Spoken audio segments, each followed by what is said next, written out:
So now we're going to delve into the main topic, and I know everyone in the panel's been excited to really discuss this. So the main topic for this week is controversial / unpopular opinions about football and our own teams as well. So this could get very interesting and heated, I'd say. So, and people at home watching as well, like get involved as well.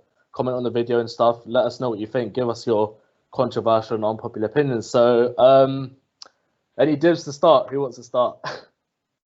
I'll go. I can go. Right. Okay. Floor is yours, man. Go for it. Okay, I have two. I have one about the Van Dijk and then one about the Invincible. So which one do you want to hear first? It's up to you, bro. It's up to you, Okay. bro. Okay, so I'll go with Van Dijk. So I think Van Dijk is the most naturally gifted, most complete Premier League defender ever, but I don't think he's the best. So I'm comparing him to. Okay. Yeah, I'll get to it. Okay. Your boy Rio gave some good words about Van Dijk as well. So anyway, Dan, I'm not saying that Van Dijk is not good, but then you just said that he's the best, but he's not the best. I think like if you're comparing him to the best ever, you have to take into consideration longevity and all that stuff. But I think he's the most naturally gifted centre back we've seen in the Premier League. But I don't think we can call him the best ever because of the longevity and things like that. So like if I look through if we think about the best centre backs ever in the Premier League, the first thing we think about is Rio, and we think about John Terry. John Terry, yeah, Rio and John Terry. Those are the two things. They're basically the poster boys of the Premier League. So I think with Rio, he was really good with. He had aggression, but it was controlled aggression. He was strong. He was really, really good at one-on-one defending, and he was good on the ball for someone for a defender. And he was really fast. And he was very fast, yeah. With Terry, he had discipline. He was good on the ball, really good on the ball, compared to different defenders. Goal threat. His goal threat is amazing. His goal record's amazing. Exactly. Shit at penalties. Very. Oh my god. He's really good. I can't say anything about slipping. That's the thing. If I mention slipping, you can't. Yeah, you can't talk about slipping, bro. So we'll brush the slipping stuff aside. But yeah, he's well disciplined. But I think that Terry, for all his records, a lot of the time he played under defensive managers, so it did exaggerate what he was doing. So for me, Van Dijk, I think he's got the aggression, he's got the strength, he's got the height, he's got discipline, he's got all those attributes. He's got the long passing, the short passing, and the thing is he's also rapid as well. He's the second fastest player in that team, and if you compare it to them, those attributes, I feel like he is better than Rio and Terry. You guys can But then that is if you're looking at it from today's perspective, because 10 years, a decade ago, the game was very different. The teams used to be a lot more defensive, and we didn't see a lot of high lines in the game, wherein we didn't see Rio passing a lot or John Terry passing a lot. So you take those attributes into consideration, and I think that Van Dijk is really good at defending, and he is the world-class defender, one of the best probably. But comparing him to Terry and Rio is just nuts. I mean, those two are a class apart. Everybody else. Yeah. I mean, you could put Van Dijk above everybody else, but not above Rio and Terry. I think also as well, if we look at the strikers now and our forwards now compared to say back then, the level's nowhere near in that sense. Earlier, the Premier League was so much more physical because you had to defend. Like Kunal said, you're not playing a high line. You're defending more in a sense because you're pegged back and stuff. That's why I think your points are valid in a sense, but I genuinely don't think he's the most naturally gifted in a sense, because I think the modern game now you have to play that way. So I think it just suits his argument. Then you can say John Terry, Rio Ferdinand were the best defenders, good at defending back then. So I guess it suits your argument in the sense that the modern game now you have to play every position. You have to be good on the ball. Look at Edison, for example, goalkeeper. The way that Pep wants him to play, he has to be good on the ball. So in that sense, I think Terry and Rio, obviously Vidic as well, will chuck in there as well. Why not?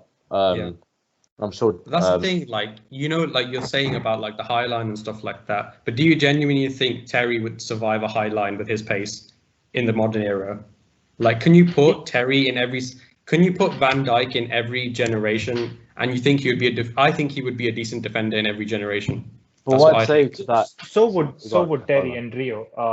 A decent defender if you're talking about. But then if you put in Van Dijk against probably say the 06, 07 Chelsea and United, I mean, I'm pretty sure that he would concede 3 or 4 goals every game. I don't think that. I don't think so. That's the thing. Yeah. But like, Mm. yeah, because the thing is like when was the last time you saw a player challenge for the Ballon d'Or to the length Van Dijk did? When was the last time a defender you saw? When was the last time you actually saw a defender do that? Because I can only remember Cannavaro going and winning the Ballon He d'Or. won in 2006. Yeah, exactly. Yeah. And Van Dijk was 6 votes off from winning the Ballon d'Or, and he won UEFA Player of the Year. But what I'd say to that is, who was really challenging him for defenders realistically, like in those years? Let alone like, defenders. No and players were good enough. Back then there were so many defenders, but then obviously Yeah. you had like all these mad attackers that won the Ballon d'Or and stuff. That's why they didn't get looking, because naturally the attack was better than like the defense back in the day. But whereas now in this modern era, I just feel like the centre backs qualities dropped so much. I'm not saying that Van Dijk's dropped at all, because he's the best. He's probably one of the best things we've seen for a while in terms of centre backs. That's why this debate's going on, because we rate him that highly and stuff. But I just feel that if Van Dijk was playing in that era, Terry, Vidic, Ferdinand, whatever, during that time, I don't think he would have got a look in because of how good the others were. And also, like, John Terry as well, let's not forget, he only stopped playing for Chelsea, 6-7 years ago, because he won the league with us in 2014-15. So he's actually played in the sort of modern game with Jose Mourinho as a manager. But he did struggle, though, in those seasons when he did play Highland, he did struggle. But what I'll give it to him is it was later in his years. So like it's a lot more difficult when you're like a 32-year-old, 33-year-old defender. Yeah. So. And then he brought us a league 14-15. Like the mighty Manchester City won the year before. Obviously United won the year before that as well. So it was more modern as well. So in that sense, it's a bit, I don't know, but then yeah, go on. Sorry, go on. Like these defenders we're talking about, the Rios, you would regard Company as one of those as well. Yeah. Rio's Company, and Terry. So Rio was asked to name the top 5 defenders in the Premier League era of all time. So he chose Terry, Campbell, Thunder's triggered. Vidic, and Van Dijk. So why would he hold him in such a regard?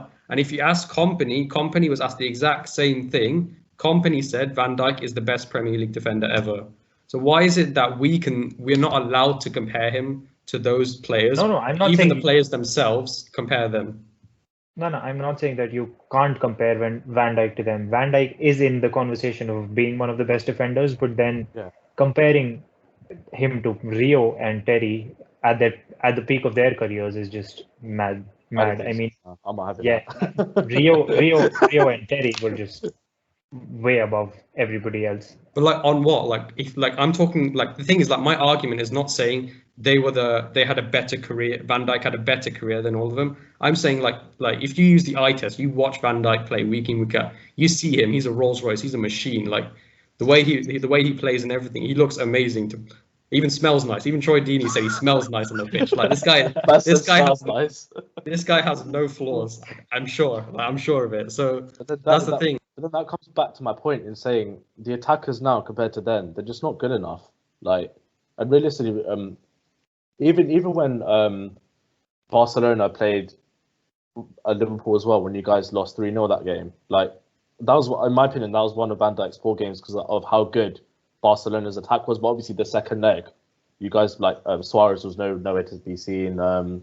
Messi as well, like fair enough and stuff. But has he really been challenged though? That's the thing I question. So one thing I want to add is that the defenders have the quality nowadays, but it's just that they're so inconsistent, and I wouldn't say that they have the confidence going to every game that they can do their best. Whereas Van Dijk here, he just looks so effortless with what he does. He just makes it seem so easy compared to all the other defenders that are playing right now. Because you even saw, I think Darius remembers this well.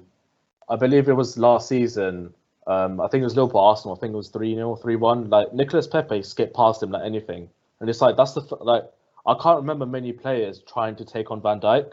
It's more of a fear thing. They're like, oh crap, Van Dijk's there. I'm gonna go the other way. I'm gonna go sideways. But Pepe was one of the first players. You're muted, Abhinav. You're mute, bro. But yeah, I mean it's good. Yeah, Pepe was one of the first players where you could see he's like, nah, I'm not afraid of this guy. I'll take him on, and he skipped past him, and maybe I don't know if Darius remembers should have scored or should have squared it or something. But which one, yeah. Van Dijk? No, I think Robertson caught up in the end anyway. No. Basically, Pepe got past him, and then Van Dijk pushed him into the corner, and then we won a goal kick. So it was kind of pointless in the end. And that's the thing. That was after 50 games. Like if you like in the modern era, like you are recording everything. You'll see every tiny little mistake. So the fact that we're picking out, oh, he got dribbled past once after 50 games is kind of like nitpicking. And the thing is, like a lot of people's arguments, like, oh, like the quality of the Premier League and this and that is way like more like it's a lot better back then. But like when we think about like Thierry Henry, we think of like collectively his 20 years, and we assume like every single year he was amazing. But that's not the case. These players, like these quality players, will have 4 or 5 years at the top at different phases of their career. So like Terry and Rio, they would have faced some brilliant players, but they wouldn't have faced them every single season consistently at the highest level. And I think like in the Prem they did. Yeah, there were a selection of players, but not, or you wouldn't get all of them. Like like you get what I mean. Like for like 10 years, 20 years of the entire career. Yeah, I think that's what I was just trying to say. And a lot of players like there's a lot of like things to do with like longevity. Like we haven't seen Van Dijk do it for 10, 15 years. He came late onto the scene, but there are still some really good defenders that had like 3 years at top. Like, like what's his name? The United one, the Stam, is it? Yep, Stam. Yep, Stam. He had 3 years at the top and then got discarded, and then he didn't look back into it. I mean, I think a lot of United fans said back in the day he shouldn't have sold him, but I think Fergie saw something in him that he didn't trust. So obviously there are some good defenders that haven't done it for consistently, and a lot of people don't realize it though. But Van Dijk has been playing well since 2016. I think because you don't sign a player. Pardon? Is that when you moved to Liverpool? Or was that when you were still at Southampton? So I think the two best defenders in 2016. So I think the top 10 rated players were like Hazard and usual attackers basically. And then there would be Alderweireld, and because he was a quality defender, and Van Dijk. And the thing is, you don't sign a defender you don't break the transfer record for any random Southampton defender, and not. I mean, United's different because United spend money for no reason whatsoever sometimes, and that was a big mistake by United. You get what I mean? Like you don't pay that money and expect someone to not be good. So he was in the team of the season for not FIFA, by the way, like rated, like actually like statistically he was the best defender that year as well. Ed Woodward had an option to sign either Lindelof or Van Dijk, and he chose Lindelof. Yeah, that's mad. It was more of Mourinho's call, but then we did. And also like it's not Van Dijk's fault that all the other defenders aren't as good as him in this generation. And that is something something that should be maybe that is what makes him look so good, because other defenders are not that. Like obviously Van Dijk, like we're not saying Van Dijk's crap or anything, because like I said, he's one of the best defenders we've seen in a while. Like since sort of like Company, you categorize like Company and Van Dijk in that category of players that have been amazing for the past decade. Like we'll say decade basically. Like they've been the best too. Obviously Company's gone on. Achieved a lot as well, but I think with Van Dijk, I think the only problem is like I think the reason why you won't get a look in compared to other defender saves because of the longevity thing. I think achievements as well, because if we're talking about major trophies, Champions League, Premier League, those are the only two have won. Like, but how many Champions League has Cannavaro won? Like None, I think. I think it's none. Yeah. I think trophies are relevant, man. When you're looking at a player, if you're looking at leagues, they are irrelevant. No, it's true. It's true. When you're looking at a player, so you're telling me Maguire is better than Van Dijk because he might have won more trophies. Yes, he is better. Maguire has more relegations than trophies, so exactly. But one more point is, if that was like is an analogy, if that was the case, automatically everyone. What the problem is, everyone will think, oh, Maguire's better because he won more trophies, but he's not. That's the thing. So like, it's the same thing. You gotta have. I mean, you gotta have some sort of footballing sense. You don't just go by stats. I mean, like we said, we are not saying that Van Dijk is a bad defender, but he gets a shout out in the top 5. But what we are saying is the top 2 spots are set for Rio and Terry. I mean, in no specific order. Van Dijk does get a shout out, but then Rio and Terry were just a class apart. I'm not a fan of Rio, man. Rio chats rubbish. Too much. He played for us, and then as soon as he joined Man United, that's it. He changed his